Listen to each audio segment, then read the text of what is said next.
Using an Ooni pizza oven for the first time. The dough. Pizza dough is a very basic dough. It's just made up of water, yeast, bread flour and salt. A couple of quick points about it.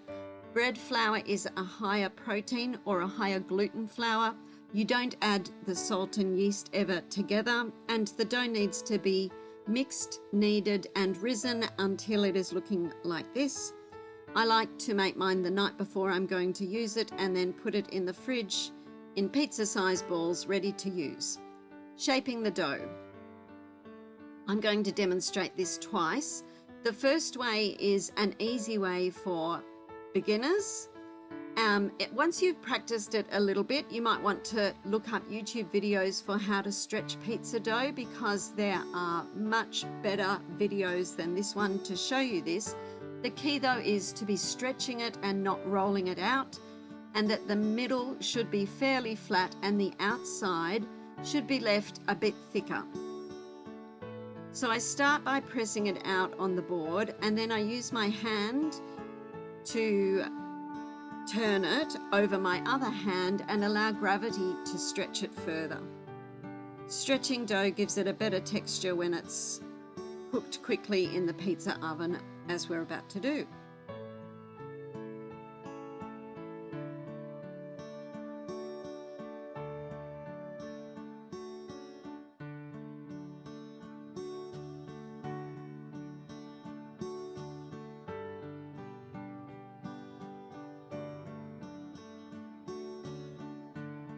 Once you've done this a few times, if you're not quite ready to try to follow one of the videos that shows you how to do it in a very quick and professional way, you might like to try the way that I demonstrate second, which is how I would normally do it.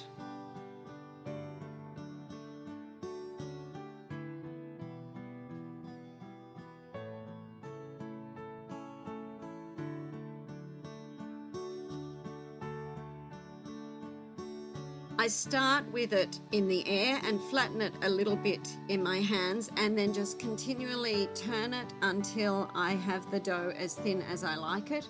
I find that I get it a bit thinner this way and that the outside of the crust stays thicker, which is nice. But you can see in the middle here that it's getting almost see-through and almost to have holes, which you need to be very cautious about because you don't want the sauce to go through. Just adding some extra rice flour to the board. Not very much though.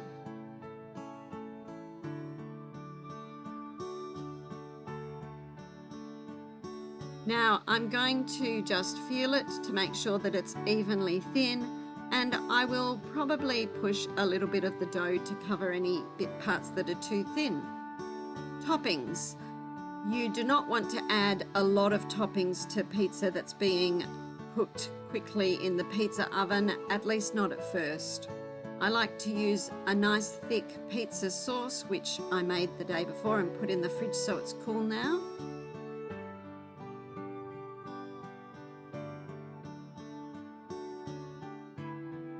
Don't put it right on the outside.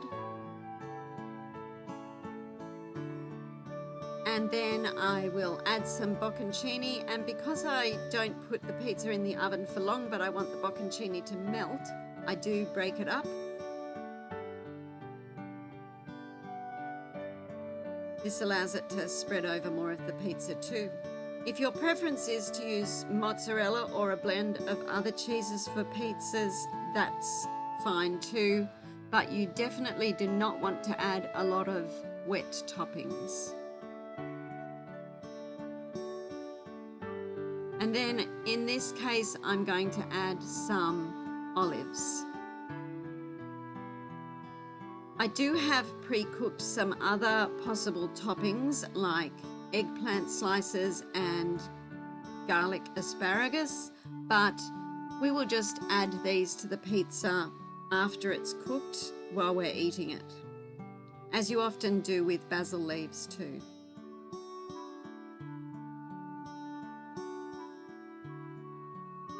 Cooking the pizza. We need to make sure the pizza oven is hot enough. The uni can go up to 500 degrees. You want to preheat it for about 20 minutes. I find it best to turn it down a tiny bit so that it's closer to 450, and you can see it's a different temperature in different places in the oven.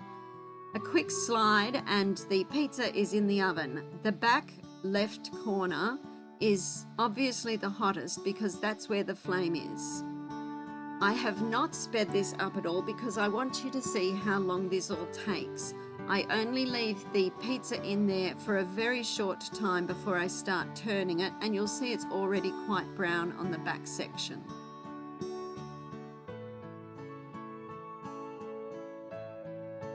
And I just keep moving it around. I find that if I leave it too long, the part nearest the flame is likely to get burnt, so I do just keep on turning it.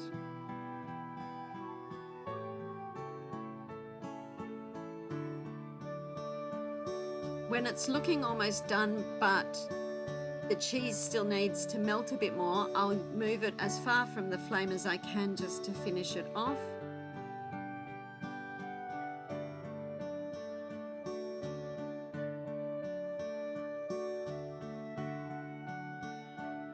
You can see even with all that turning that it's quite dark on the outer side. And that's done. Take it out and cut it and serve.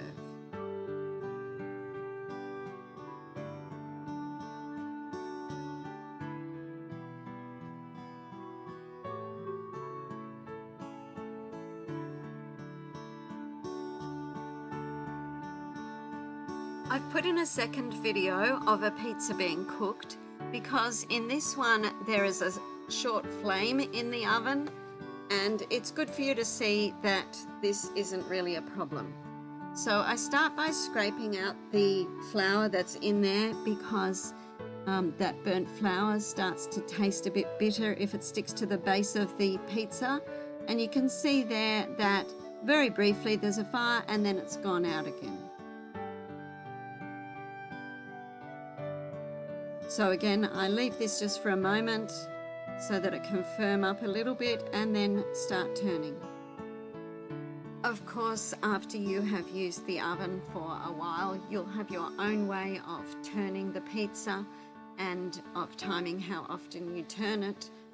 This is not necessarily the best way, but it's just a guide to get you started.